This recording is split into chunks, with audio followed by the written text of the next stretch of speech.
أشهد أن لا إله إلا الله وحده لا شريك له وأشهد أن محمدا عبده ورسوله فإن أصدق الكلام كلام الله وخير الهدي هدي محمد صلى الله عليه وسلم وشر الأمور كل محدثاتها وكل محدثة بدعة وكل بدعة ضلالة وكل ضلالة في النار. أعوذ بالله السميع العليم من الشيطان الرجيم من همزه ونفخه ونفثه. بسم الله الرحمن الرحيم. يا أيها الناس اتقوا ربكم الذي خلقكم من نفس واحدة وخلق منها زوجها وبث منهما رجالا كثيرا ونساء واتقوا الله الذي تساءلون به والأرحام إن الله كان عليكم رقيبا. يا أيها الذين آمنوا اتقوا الله حق تقاته ولا تموتن إلا وأنتم مسلمون. يا أيها الذين آمنوا اتقوا الله وقولوا قولا سديدا يصلح لكم أعمالكم ويغفر لكم ذنوبكم ومن يطع الله ورسوله فقد فاز فوزا عظيما. اللهم صل على محمد وعلى آل محمد كما صليت على إبراهيم وعلى آل إبراهيم إنك حميد مجيد. اللهم بارك على محمد وعلى آل محمد كما باركت على إبراهيم وعلى آل إبراهيم إنك حميد مجيد. رب اشرح لي صدري ويسر لي أمري واحلل عقدة من لساني يفقهوا قولي. اللهم انفعني بما علمتني وعلمني ما ينفعني وزدني علما. رب زدني علما.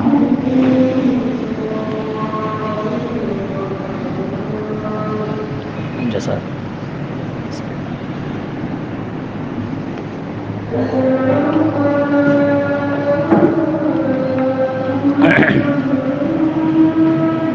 تمام تر تعریفات، تمام تر تسبیحات، تقدیسات، تحلیلات، تکبیرات، تمجیدات،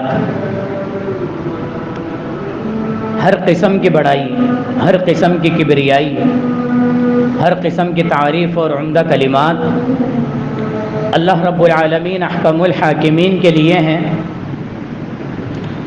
جس نے اس کائنات کو تخلیق دیا ہے، اس کائنات کو پیدا کیا ہے، کائنات کی مخلوقات کو، کائنات کے ذرات کو، حشرات کو، جمادات کو، نباتات کو، ایک ایک چیز کو اپنی قدرت کن سے پیدا کیا ہے، اور پھر پیدا کرنے کے بعد لاوارث نہیں چھوڑ دیا، بلکہ اپنی تمام تر مخلوقات کی تمام تر ضروریات کو بھی پیدا کیا ہے۔ یہ تمام کام اس اکیلے وحدہ لا شریک لائق ہیں، جو میری اور آپ کی بات کو، ہماری سوچ کو اس طریقے سے باریکی سے سنتا ہے اور جانتا ہے کہ پاس بیٹھا ہوا شخص تو بہت دور کی بات ہے، مجھے خود نہیں اندازہ ہوتا کہ کل میں کیا قدم اٹھانے والا ہوں، لیکن اللہ رب العالمین اس بات کو بڑے اچھے طریقے سے علیم بھی ہے، وہ جاننے والا بھی ہے، بصیر بھی ہے، دیکھنے والا بھی ہے، اور قدیر بھی ہے، پوری کی پوری قدرت رکھنے والا بھی ہے۔ جو کام میں کرنے جا رہا ہوں اس کام کو سر انجام دینے والا بھی ہے، اور اس کام کو اپنی پوری قدرت سے روکنے والا بھی ہے۔ یہ ذات اس کی ہے، صرف اور صرف ایک ہی ذات ہے، اللہ رب العالمین احکم الحاکمین۔ ساتھ ہی کروڑوں اربوں درود و سلام ہو پیغمبر آخر الزماں، شافی روز جزا، با کمال اور بے مثال آمنہ کے لال محمد الرسول اللہ صلی اللہ علیہ وسلم کی ذات اقدس پر صلی اللہ تعالی علیہ وآلہ وسلم تسلیما کثیرا کثیرا۔ انتہائی مختصر حمد و ثنا کے بعد پچھلی ملاقات میں جیسے کہ ہم سب جانتے ہیں کہ ہم نے دعا کے اہم ترین نکات، یا پھر یہ کہہ لیں کہ عبادت کی بنیاد، کہ الدعاء هو العبادہ، دعا ہی عبادت ہے، الدعاء مخ العبادت، دعا عبادت کا مغز ہے، اس کے کچھ آداب اللہ رب العالمین کے سامنے بیٹھنے کے، اپنی فریاد کو پیش کرنے کے، دعا مانگنے کے کچھ طریقے اور سلیقے سیکھے تھے۔ مجھے امید ہے کہ انشاءاللہ تعالی اس دن کے بعد سے ہماری دعاؤں میں تبدیلی آئی ہوگی۔ اور وہ طریقے اور سلیقے کیا تھے؟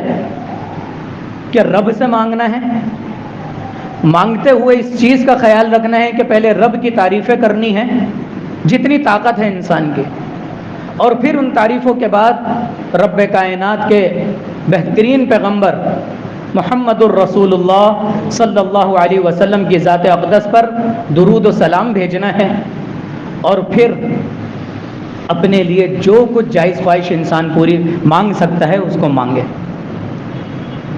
اب آ جاتے ہیں، ہر انسان کا بات کرنے کا انداز مختلف، ہر انسان کی نیچر مختلف، ہر انسان کا لائف اسٹائل مختلف، ہر انسان کی پریشانیاں مختلف، تو پھر رب سے ہم کس انداز سے مانگیں؟ آخر میرا بات کرنے کا انداز کچھ اور ہے، کسی کا کچھ اور ہے، کوئی جلدی میں بات کرتا ہے، کوئی مختصر سی بات کر لیتا ہے، کوئی بڑی لمبی کر دیتا ہے بات کو۔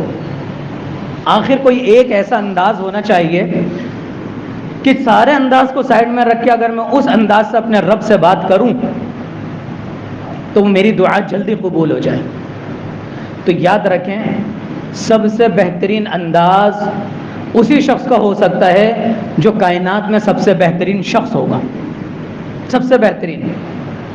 اور اللہ کے ہاں سب سے بہترین ہونے کا جو معیار ہے نا، وہ میرا اور آپ کی طرح نہیں ہے کہ یا تو سب سے بڑا بیٹا چہیتا ہو جاتا ہے یا پھر سب سے چھوٹا بیٹا زیادہ چہیتا ہو جاتا ہے۔ ہم اسی کی بات مان لیتے ہیں، اچھی بری جیسی بات ہو مان لیتے ہیں۔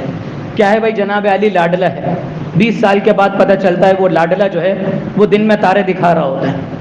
ہوتا یہ ہے کہ ہم نے ضرورت سے زیادہ اس کی جائز ناجائز ایسی خواہشات پوری کی ہوتی ہیں کہ اس کے اندر وہ بگاڑ آ جاتا ہے اور وہ یہ سمجھتا ہے کہ میں جو کام کر رہا ہوں صحیح کر رہا ہوں۔ تو اس لیے اعدلوا بین اولادکم، اپنی اولاد کے درمیان عدل سے، انصاف سے کام لو، چاہے چھوٹی ہو چاہے بڑی ہو، چاہے درمیانی اولاد ہو چاہے لڑکا ہو چاہے لڑکی ہو، چاہے 6 لڑکیوں کے بعد ایک لڑکا ہو جب بھی وہ چہیتا نہیں ہونا چاہیے، چاہے 10 لڑکیوں کے بعد ایک لڑکا ہو جب بھی وہ چہیتا نہیں ہونا چاہیے۔ اعدلوا بین اولادکم، اپنی اولاد کے درمیان عدل قائم رکھو۔ لیکن اللہ کے یہاں اگر چہیتا کوئی ہے تو وہ کون ہے؟ انبیاء کرام، انبیاء کرام۔ اور کیوں ہیں؟ ان اکرمکم عند اللہ اتقاکم، 26واں سپارہ سورۃ الحجرات، اس کی آیت نمبر 13۔ اللہ تعالیٰ نے معیار بتا دیا کہ اگر میری نظر میں اکرام والے، تکریم والے، عزت والے، چہیتے، محبوب اور پیارے ہونا چاہتے ہو تو ان اکرمکم عند اللہ اتقاکم، اللہ کی نظر میں صرف وہی عزت دار ہے، وہی کرامت والا ہے، وہی تکریم والا ہے، وہی احترام والا ہے، وہی محبت والا ہے، وہی پیارا ہے، اتقاکم، جو تم میں سب سے زیادہ تقوی والا ہے، اللہ سے ڈرنے والا ہے، گناہوں سے بچنے والا ہے، فرائض کی پابندی کرنے والا ہے۔ اور ہم سب جانتے ہیں سب سے زیادہ تقوی والے جو ذات ہوا کرتی تھی وہ انبیاء کرام کی ہوا کرتی، انبیاء کرام، چاہے وہ حضرت آدم ہو، حضرت نوح ہو، حضرت یونس ہو، حضرت عیسیٰ ہو، حضرت موسیٰ ہو، یا محمد الرسول اللہ صلی اللہ علیہ وسلم۔ تو سب سے بہترین انداز بھی کس کا ہوگا دعائیں مانگنے کا؟ انبیاؤں کا۔ آئیے قرآن سے چند انبیاؤں کے انداز کو دیکھتے ہیں کہ ہمارا کیا انداز ہے دعا مانگنے کا اور انبیاؤں کا کیا انداز تھا۔ سب سے پہلے لے لیتے ہیں حضرت یونس علیہ السلام۔ اور حضرت یونس کی دعا کون سی تھی؟ یہ بچہ بچہ جانتا ہے کون سی دعا تھی؟ لا الہ الا انت سبحانک انی کنت من الظالمین، 17واں سپارہ سورہ انبیاء اور اس کی آیت نمبر 87۔ اس میں اللہ رب العالمین نے کہا کہ وَظَنُّونِ إِذْ ذَهَبَ مُغَاضِبًا فَظَنَّ أَن لَّن نَّقْدِرَ عَلَيْهِ۔ یاد کرو ہمارے یونس علیہ السلام کو، ہمارے پیغمبر کو، جب وہ غصے میں چلے گئے تھے، وَظَنُّونِ إِذْ ذَهَبَ مُغَاضِبًا، غصے میں ناراض ہو کر چلے گئے تھے، فظن، اور انہوں نے گمان یہ کیا اللہ نقدر علیہ کہ ان کے اوپر کوئی قدرت نہیں رکھے گا، ان کو کوئی گرفت میں نہیں لے گا۔ سوچیں کسی انبیاء کی، کسی نبی کی یہ سوچ ہو سکتی ہے کہ اللہ تعالیٰ مجھے گرفت نہیں کرے گا؟ لیکن بحیثیت انسان، بحیثیت بشر، انسان کی یہ سوچ آ جاتی ہے۔ کیوں؟ کیونکہ انہوں نے جتنی تبلیغ کی تھی نا، جتنی انہوں نے دعوت دی تھی، جتنی انہوں نے محنت کی تھی، اس کے آگے ان سے یہ گناہ ہو گیا تھا، یہ غلطی ہو گئی تھی، اور انہوں نے یہ سمجھ لیا کہ میں تو اپنی جگہ صحیح ہوں۔ آج بھی ہمارے ساتھ یہی ہوتا ہے، جمعے کو عبادت کرتے ہیں، بہت اچھے اچھے اسٹیٹس لگاتے ہیں، درود شریف پڑھتے ہیں، نماز کی پابندی کرتے ہیں، اور اتوار کو اللہ اکبر کبیرہ، وہ ساری 2 دن کی پہلے عبادتیں ہم بھول جاتے ہیں۔ جمعے کی نماز سے 10 منٹ پہلے ہمارے دل کی کیفیت کیا ہو رہی ہوتی ہے کہ اب یہ گناہ نہیں کرنا، اب انشاءاللہ یہ نیکی کرنی ہے، اب اپنے اندر سے اس گناہ کو اکھاڑ کر پھینکنا ہے، اب انشاءاللہ اس چیز کی طرف نہیں جانا۔ یہ جمعے کی نماز سے 10 منٹ پہلے یہ کیفیت ہوتی ہے، سب کی ہوتی ہے، میری بھی ہوتی ہے، آپ کی بھی ہوتی ہے۔ لیکن جمعے کی نماز کے بعد وہی عشاء ہو جاتی ہے، اور پھر وہی ہفتے کی رات ہوتی ہے، میرے اور آپ کے رویے کیا ہوتے ہیں؟ ہم سمجھ لیتے ہیں کہ ہم نے تو دعائیں مانگ لی، نمازیں پڑھ لی، اللہ تعالیٰ میرے اس گناہ کو معاف کر دے گا، گرفت نہیں کرے گا۔ نہیں، یہی وجہ ہے کہ جس گناہ پر انسان شرمندہ ہوتا ہے، اللہ رب العالمین بڑے سے بڑا گناہ معاف کر دیتا ہے۔ اس کی بھی ڈیٹیل ہے انشاءاللہ تعالیٰ، وہ ہم اگلی نشستوں میں دیکھیں گے، جب ہمارا ٹاپک ہوگا کہ نفس کی 3 اقسام ہیں، اور ان میں جو نفس کی جو قسم ہے کوئی سی، اس میں ایک یہ بھی ہے کہ گناہوں پر شرمندہ ہونے والا نفس کون سا ہے، وہ انشاءاللہ ہم اگلی بار ڈیٹیل میں دیکھیں گے۔ اصل جو چیز ہے کہ کسی بھی گناہ پر تسلی میں نہیں آنا، یہ نہیں سوچنا کہ یہ گناہ ہو گیا چلو کوئی بات نہیں، اللہ تعالیٰ مجھے معاف کر دے گا، میں نمازیں بھی تو پڑھاتا ہوں، درس بھی تو دیتا ہوں، جمعے بھی تو پڑھاتا ہوں، قرآن کا ترجمہ بھی تو پڑھاتا ہوں، اگر میں نے یہ گناہ کر لیا تو نہیں میرے بھائی، گناہوں پہ تسلی نہیں ہو سکتی۔ وَظَنُّونِ إِذْ ذَهَبَ مُغَاضِبًا فَظَنَّ أَن لَّن نَّقْدِرَ عَلَيْهِ، جب وہ غصے میں نکلے اور انہوں نے یہ سوچ لیا تھا کہ میرے اوپر کوئی گرفت نہیں ہوگی، فَنَادَى فِي الظُّلُمَاتِ، تو انہوں نے اندھیروں کے اندر اللہ رب العالمین کو پکارا۔ لیکن ابھی نکلے تھے اور ابھی اندھیرا، ان دونوں کے درمیان پورا ایک واقعہ ہے، پوری ایک کہانی ہے کہ یہ اندھیروں میں پہنچے کیسے۔ اس کہانی کو اللہ رب العالمین نے ذکر کہاں پر کیا ہے؟ سورہ صافات 23واں سپارہ اور اس کی آیت نمبر 139 سے لے کر 148، یہ 10 آیت اللہ رب العالمین نے یہاں پر ذکر کی ہیں۔ اور آپ کو یاد ہے کہ یہ سورہ صافات ہم نے کب پڑھی تھی؟ کسی کو یاد ہے؟ حضرت ابراہیم علیہ السلام کا جب ہم نے ذکر کیا تھا کہ ہم نے بتایا تھا سورہ صافات میں اللہ رب العالمین نے سورہ صافات کی آیت نمبر 102 سے 110 تک سورہ حضرت ابراہیم کا ذکر کیا۔ یہ وہ سورت ہے جس میں چھوٹی چھوٹی آیتیں ہیں۔ اللہ رب العالمین نے حضرت ابراہیم کا، حضرت الیاس کا، حضرت یونس کا، اور مختصر سے حضرت نوح کا، حضرت صالح کا ذکر کیا ہے۔ اور کیا ذکر کیا ہے؟ وَإِنَّ يُونُسَ لَمِنَ الْمُرْسَلِينَ، یونس علیہ السلام جو تھے ہمارے بندوں میں سے، ہمارے رسولوں میں سے ایک تھے۔ اِذْ أَبَقَ إِلَى الْفُلْكِ الْمَشْحُونِ، جب وہ بھاگے کس طرف؟ فلک المشحون، فلک کشتی کو کہتے ہیں، جب وہ کشتی کی طرف بھاگے، فساہم فکان من المدحضین، کیا معاملہ ہوا تھا؟ ہم تھوڑا سا اپنے الفاظ میں سمجھنے کی کوشش کرتے ہیں۔ حضرت یونس علیہ السلام نے اپنی قوم کو بہت دعوت دی، حضرت نوح نے بھی بہت دعوت دی تھی 950 سال، حضرت یونس نے بھی کم و بیش اتنا ہی تقریباً عرصہ تھا انہوں نے دعوت دی، لیکن قوم ایمان لا کے دے ہی نہیں رہی۔ سمجھا رہے ہیں بھائی یہ دنیا مختصر ہے، اللہ رب العالمین کی طرف آ جاؤ، کام کر لو وہ کام جو مرنے کے بعد کام آنے والے ہیں، لیکن قوم سن ہی نہیں رہی۔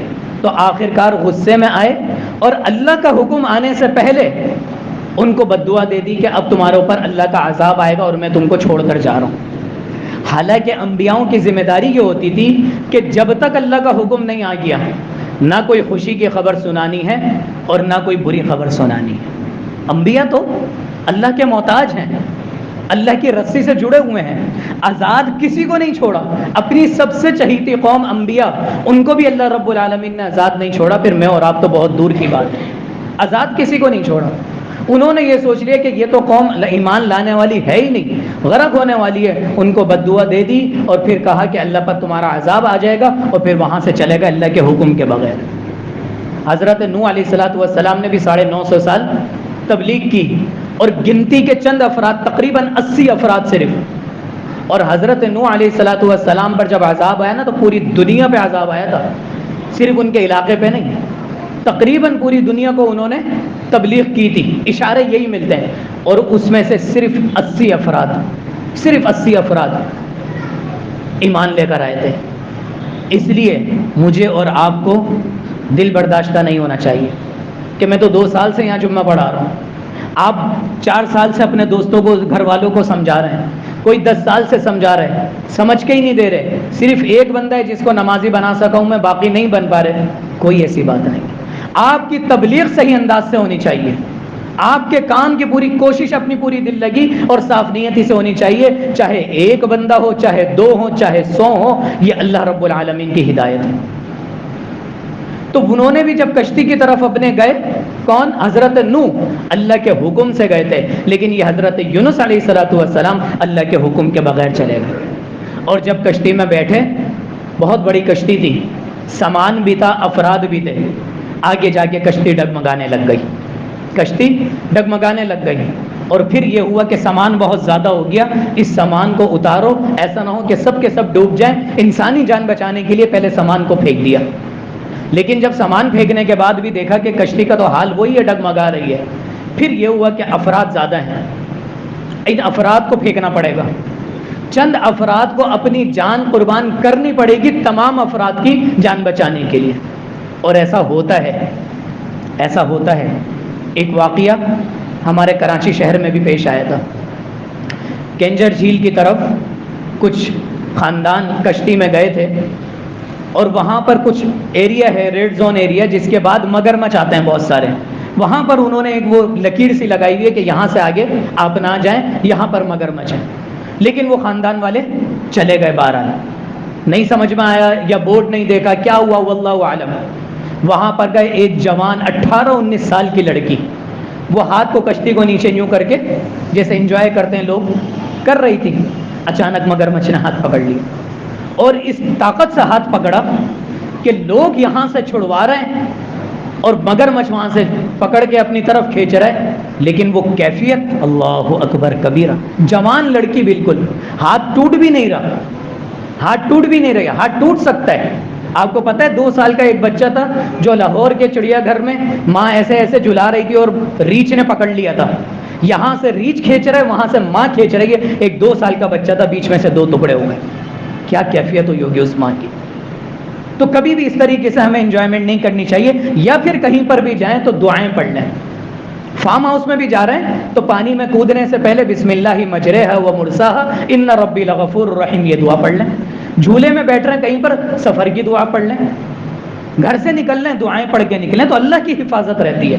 تو بات ہو رہی تھی کشتی کی، تو وہاں سے مگرمچھ اس بچی کا ہاتھ کھینچ رہا تھا، یہاں سے اس کے گھر والے کھینچ رہے تھے، آخر کار جو کشتی چلانے والا تھا اس نے کہا کہ بھائی اگر سب کی جان بچانی ہے تو اس لڑکی کو سمندر میں پھینکنا پڑے گا، اور آخر کار یہی کیا لوگوں نے، ماں وہیں پر بے ہوش ہو گئی اس کی، اور بعد میں سننے میں آیا کہ شاید پاگل ہو گئی تھی۔ سوچے نا 18 سال کی جوان بچی جس کی شادی کی تیاریاں ہو رہی ہوں اور اپنی آنکھوں کے سامنے اس کو مگرمچھ کو نوچتے ہوئے وہ دیکھے ماں، تو کیا اس کے دل پہ کیفیت گزرے گی۔ تو ایسے واقعات آ جاتے ہیں کہ سب کی جان بچانے کے لیے کسی ایک کی قربانی دینی تھی اور آخرکار اس لڑکی کو قربانی دینی پڑی۔ یہاں پر بھی حضرت یونس علیہ السلام کے ساتھ یہی معاملہ پیش آیا کہ اگر سب کی ساتھ جان بچانی ہے تو بھائی چند افراد کو تو کودنا پڑے گا، بھائی کون کودے؟ تو پھر یہ ہو گیا بھائی قرآن دازی ہوگی، جس کا نام آئے گا وہ کودے گا، اور یہ قرآن دازی ایسی چیز ہے جس کو شریعت نے بالکل احسن انداز سے جائز کیا ہے کہ کہیں پر آپ پھنس جائیں، بندے زیادہ ہوں، کام ایک ہو، معاملہ ایسا ہو، تو آپ کیا کر لیں؟ قرآن دازی کر لیں۔ اس قرآن دازی میں جس کا نام آئے گا وہ اللہ کی طرف سے آئے گا، کسی کا کوئی دخل نہیں ہوگا اگر کرپشن نہیں ہوئی، کسی نے کوئی ہیرا پھیری نہیں کی دی۔ چند لوگوں کے ساتھ حضرت یونس علیہ السلام کا بھی نام آ گیا، لوگوں نے دیکھا بظاہر تو بڑی نیک شخصیت ہیں، ان کو نہیں پھینکتے، دوسری دفعہ قرآن ڈالی، دوسری دفعہ پھر یونس علیہ السلام گئے، تیسری دفعہ قرہ ڈالی، تیسری دفعہ پھر یونس علیہ السلام، انہوں نے کہا اب تو پھینکنا پڑے گا، تو ان لوگوں کے ساتھ حضرت یونس علیہ السلام کو بھی پھینک دیا۔ اور اس بات کا ذکر اللہ رب العالمین نے سورہ صافات اس کے آخری رکوع آپ نے اٹھا کر پڑھنا ہے، خود دیکھنا ہے، وَإِنَّ يُونُسَ لَمِنَ الْمُرْسَلِينَ إِذْ أَبَقَ إِلَى الْفُلْكِ الْمَشْحُونِ فَسَاهَمَ فَكَانَ مِنَ الْمُدْحَضِينَ۔ قرآن میں قرآن اندازی میں ان کا نام لکھا من المدحضین، اور پھر وہ ہارنے والوں میں سے ہو گئے، یعنی کہ قرآن اندازی میں جس کا نام آیا ضروری نہیں ہے وہ جیتنے والا ہے۔ جب ہماری کمیٹی کھلتی ہے تب تو ہم چاہتے ہیں کہ ہمارا نام آ جائے فٹافٹ، وہاں جیت ہوتی ہے، اور یہاں معاملہ ایسا تھا کہ افسوسناک کہ یہاں نام آیا تو یہاں پر ہار ہو گئی۔ فَالْتَقَمَهُ الْحُوتُ، لقمہ بنا لیا، فَالْتَقَمَهُ، ان کو لقمہ بنا لیا، الحوت مچھلی نے، وَهُوَ مُلِيمٌ، اور وہ اپنے آپ کو ملامت کرنے والے تھے۔ یہاں پر آ کے حضرت یونس علیہ السلام کو اندازہ ہوا کہ غلطی ہو گئی، جیسا ہم نے پڑھا نا وَظَنُّونِ إِذْ ذَهَبَ مُغَاضِبًا فَظَنَّ أَن لَّن نَّقْدِرَ عَلَيْهِ، پہلے انہوں نے یہ گمان کیا کہ میں تو اپنی جگہ صحیح ہوں اور وہاں سے بستی سے نکل گئے چھوڑ کے، لیکن یہاں پر آ کے جب اللہ نے گرفت کر لی تب اندازہ ہو گیا کہ یہ تو میں غلطی کر پا رہا ہوں، یہ تو میں غلطی کر بیٹھا، مجھے ایسا نہیں کرنا چاہیے تھا۔ وَهُوَ مُلِيمٌ، وہ اپنے آپ کو ملامت کر رہے تھے۔ اور مچھلی کے پیٹ میں اللہ رب العالمین نے کس طریقے سے ان کو محفوظ رکھا، کوئی سوچ سکتا ہے؟ کوئی بھی نہیں سوچ سکتا۔ ایک جانور جس کا کھانا بن جائے کوئی شخص اور پھر اس کے اندر وہ محفوظ رہے، یہ میرا اور آپ کا پروردگار ہے۔ جیسے کہ میں شروع میں ذکر کرتا ہوں، اللہ رب العالمین نے اپنی تمام تر مخلوقات کی ضروریات کو بھی پیدا کر دیا۔ حضرت ابراہیم کے لیے اللہ رب العالمین آگ کو ٹھنڈا کر سکتا ہے، جبکہ آگ کی صرف ٹھنڈا کرنے والی نہیں ہے۔ اسی طرح کسی بھی شخص کا یا کسی بھی جانور کا جو معدہ ہے وہ کھانے کو توڑتا ہے، پوڑتا ہے، ہضم کرتا ہے، اس کو گلا دیتا ہے، لیکن اللہ کے نبی حضرت یونس کو نہ اس نے گلایا، نہ توڑا، نہ پوڑا، نہ ان کی جان گئی۔ اور پھر فی الظلمات، اندھیروں میں آج سے 100 سال 150 سال پہلے کے جو مفسر تھے نا، انہوں نے اس لفظ کی تشریح کی تھی، رات کا اندھیرا، سمندر کا اندھیرا اور مچھلی کے پیٹ کا اندھیرا، 3 اندھیروں میں پکارا۔ لیکن اس ظلمات کی تشریح ہمیں کہیں نہیں ملتی۔ اگر ہم صرف ایک اندھیرا بھی لیں نا، رات کے اندھیرے کی کہیں ذکر نہیں ملتا۔ 2 اندھیرے ہم تصور کر سکتے ہیں، ایک تو مچھلی کے پیٹ کا اندھیرا اور ایک سمندر کا اندھیرا۔ اور آج ہمیں پتہ چل گیا کہ چند ہزار فیٹ نیچے گہرائی میں جانے کے بعد سورج کی روشنی بھی وہاں پر نہیں پہنچتی۔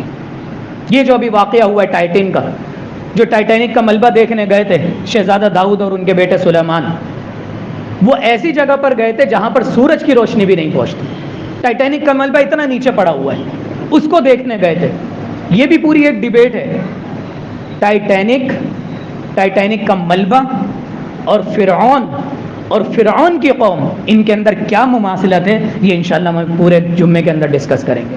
تحقیق کی ہے میں نے، اور پھر اس کے بعد ایک جمعہ تیار کیا ہے کہ فرعون کی قوم، ٹائٹینک کا جہاز، اس کے پیچھے کیا پس منظر ہے، اس کا ملبہ، اور اس کو دیکھنے والے جو یہ لوگ گئے تھے 2 4 افراد 5 افراد، جس میں ایک چلانے والا بھی تھا، ان آپس میں کیا کنیکشن ہے اور ہمارے لیے کیا سبق ہے، انشاءاللہ اس کو بھی ہم ڈسکس کریں گے۔ تو سمندر کا اندھیرا، اس میں انہوں نے کیا پکارا اللہ رب العالمین کو، لا الہ الا انت سبحانک انی کنت من الظالمین۔ یہ ہیں وہ الفاظ میرے بھائی۔ یہ 15-20 منٹ کی ڈیبیٹ میں جو الفاظ کا اصل میں ذخیرہ تھا وہ یہ تھا کہ انداز دیکھیے، یہ نہیں پکارا یا اللہ میں بڑی پریشانی میں ہوں، میں بڑے اندھیرے میں ہوں، مجھے نکال دیں، سب کچھ اللہ کو معلوم ہے۔ انداز دیکھیں، لا الہ الا انت سبحانک، یا اللہ تیرے سوا کوئی عبادت کے لائق نہیں ہے، سبحانک، تو ہر طرح کے عیب سے پاک ہے، انی کنت من الظالمین، میں ہی ظالموں میں سے ہو گیا تھا۔ نبی ہیں، اللہ کا نام لینے والے ہیں، توحید پرست ہیں، کبھی کوئی گناہ نہیں کیا، ایک غلطی ہو گئی صرف، اور ایسی گرفت اللہ رب العالمین نے کی اور ان کو شرمندگی ایسی ہوئی کہ انہوں نے اپنے آپ کو ظالموں میں سے کر لیا۔ لا الہ الا انت سبحانک انی کنت من الظالمین۔ اس آیت کو کیا کہتے ہیں آج کل ہمارے زمانے میں؟ آیت کریمہ۔ اللہ اکبر کبیر۔ میرے بھائی یہ قرآن و حدیث کا نام نہیں ہے۔ کیا مطلب آیت کریمہ کا؟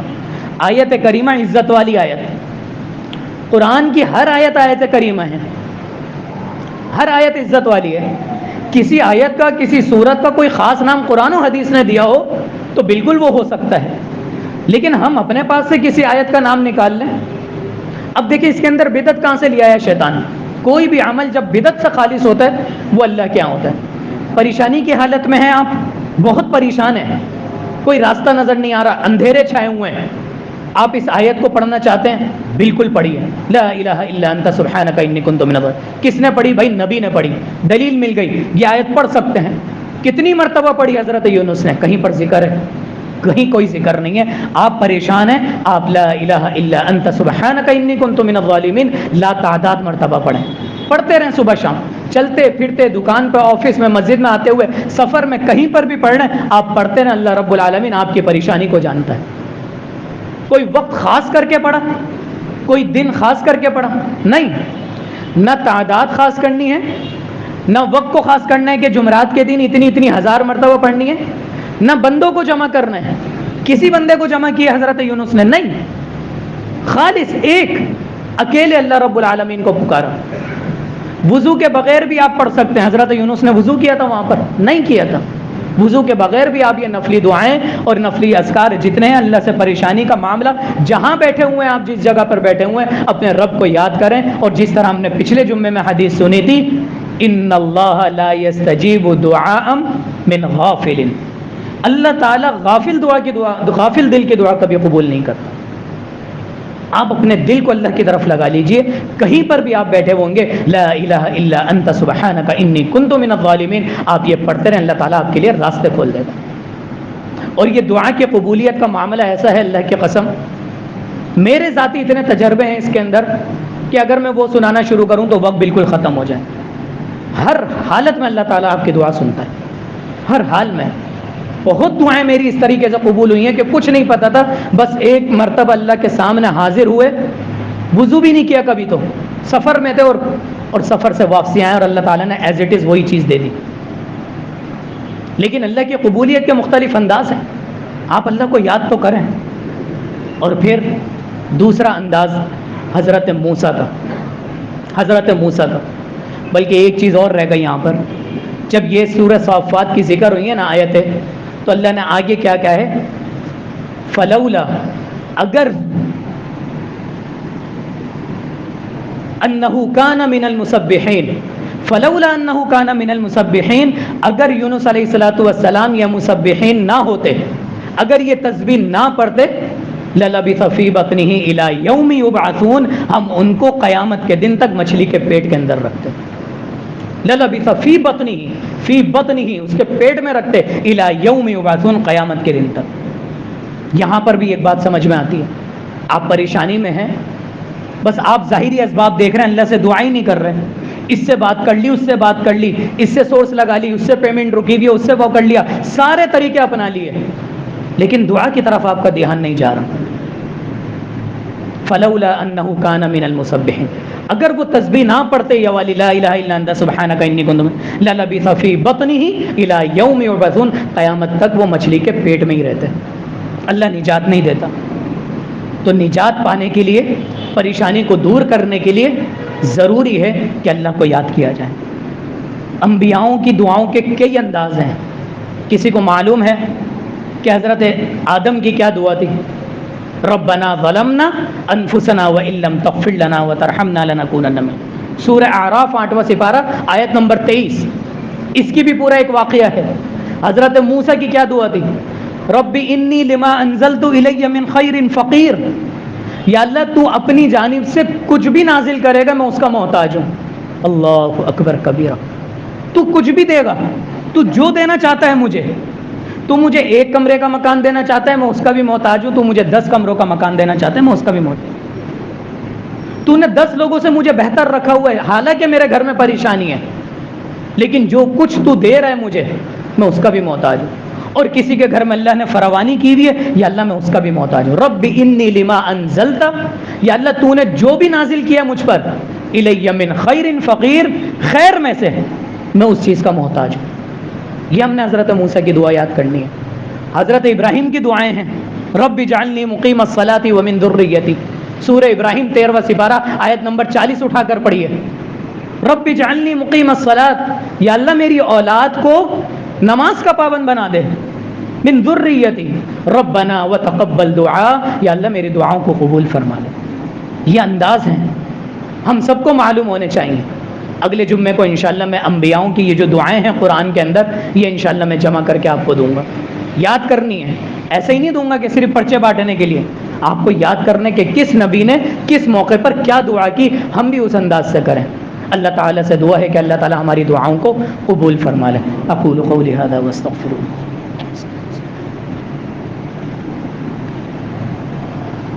ان الحمد للہ نحمده ونستعینه ونستغفره ونؤمن به ونتوکل علیہ. یہ ٹاپک انتہائی طویل ہے. دعا کے آداب، دعا کے انداز، دعا کی شرائط اور کیوں. ایک بھائی نے مجھ سے کہا کہ آپ واقعات نہیں سناتے، بس مارکیٹ کی باتیں کرتے رہتے ہیں. تو پہلا میرا جواب ان کو یہی تھا کہ بھائی جس چیز سے میں وابستہ ہوں اس کے اندر اتنا گند میں دیکھ رہا ہوں. حقیقت بات ہے یہ، اچھے لوگ بھی ہیں لیکن مارکیٹ میں زیادہ تر خیانت پھیلی ہوئی ہے. حقیقت بات یہ ہے، ریشو بہت کم ہے ایماندار لوگوں کا. تو سب سے پہلے اس گندگی کو صاف کرنے کے لیے جو بھی مثالیں ذہن میں آتی ہیں وہی بیان کی جاتی ہیں. لیکن یہ جب دعا کا ٹاپک آیا تو اس میں نہ کوئی مارکیٹ ہے، نہ خاندان ہے، نہ مسجد ہے، نہ امام ہے، نہ مقتدی ہے. یہ آپ کا اور رب کا تعلق ہے کہ آپ کا اور رب کا تعلق کتنا مضبوط ہے، آپ کتنا اپنے رب کو دل سے یاد کرتے ہیں. اور دعا کے لیے کوئی جگہ کا منتخب کرنا ضروری نہیں ہے. حالانکہ دعا کی قبولیت کے کچھ وقت ہیں اور دعا کی قبولیت کی کچھ جگہیں ہیں. انشاءاللہ اگلے جمعے کو ہم یہی ذکر کریں گے کہ دعاؤں کی قبولیت آپ نے انداز بھی اپنا لیا، آپ نے آداب بھی اپنا لیے. اب کچھ آفر اللہ رب العالمین نے دیے کہ اس موقع پر اس وقت میں اگر تم مجھ سے دعا کرو گے تو میں تمہاری دعا کو جلدی قبول کروں. وہ ہم اگلی نشست میں اگلے جمعے میں انشاءاللہ تعالیٰ 11 تاریخ کو جو ہوگا جمعہ، اللہ رب العالمین سے دعا ہے کہ اللہ تعالیٰ مجھے اور آپ کو صحت اور ایمان کی سلامتی کے ساتھ دوبارہ ملاقات کروائے. تو ہم یہ دیکھیں گے کہ انشاءاللہ کون سی قبولیت کے انداز ہیں. لیکن اس سے پہلے ہم نے شرائط بھی پوری کرنی ہے. اور پہلی جو شرط ہے بنیادی وہ یہ ہے کہ حلال روزی ہوگی تو دعائیں قبول ہوں گی. حلال روزی نہیں ہے تو کوئی عبادت قبول نہیں ہے. آداب کا خیال کرنا ہے، انداز انبیاؤں والا اپنانا ہے، اور کون سا وقت اپنانا ہے وہ انشاءاللہ ہم دیکھیں گے کہ میں اپنے رب کے کتنا قریب ہوں، میرا رب سے کتنا تعلق ہے. اللہ تعالیٰ سے دعا ہے کہ اللہ تعالیٰ ہمارا یہاں پر جمع ہونا قبول فرما لے. الحمدللہ رب العالمین والصلاة والسلام علی رسول الانبیاء والمرسلین. ربنا آتنا فی الدنیا حسنہ وفی الآخرۃ حسنۃ وقنا عذاب النار. ربنا ظلمنا انفسنا وان لم تغفر لنا وترحمنا لنکونن من الخاسرین. بہت سارے بھائیوں نے دعاؤں کی درخواستیں کی ہوئی ہیں. یا اللہ جتنے لوگوں نے دعاؤں کی درخواست کی ہے، جتنے لوگ بیمار ہیں، تمام کو شفا کامل عاجل عطا فرما دے. ہم سب کو اپنے والدین کا فرما بردار بنا دے. ہماری اولاد کو ہمارا فرما بردار بنا دے. ہمیں نیک نیتی سے خالصتاً نیک نیتی سے ایمانداری کے ساتھ اپنا کام کرنے کی توفیق عطا فرما دے. حلال روزی ہم کو کمانے کی توفیق عطا فرما دے. یا اللہ ہم سب کو فجر کا وقت کا پابند بنا دے. فجر کی نماز وقت پہ پابندی کے ساتھ پڑھنے کی توفیق عطا فرما دے. ہمارے اندر سے غصے کو، یا اللہ تکلیفوں کو اور بغض کو، عداوت کو، گالم گلوچ کو اور ایک دوسرے کو برا کہنے کو ہم سب کے اندر سے دور فرما دے. غیبت سے، چغلی سے ہم سب کو دور محفوظ فرما لے. ہمارے اندر پردے، ہماری ماؤں بہنوں کے اندر پردے کی اہمیت کو اجاگر کر دے. یا اللہ ہم سب کا یہاں پر جمع ہونا قبول فرما لے. ربنا تقبل منا انك انت السميع العليم وتب علينا انك انت التواب الرحيم. سبحان ربك رب العزة عما يصفون وسلام على المرسلين.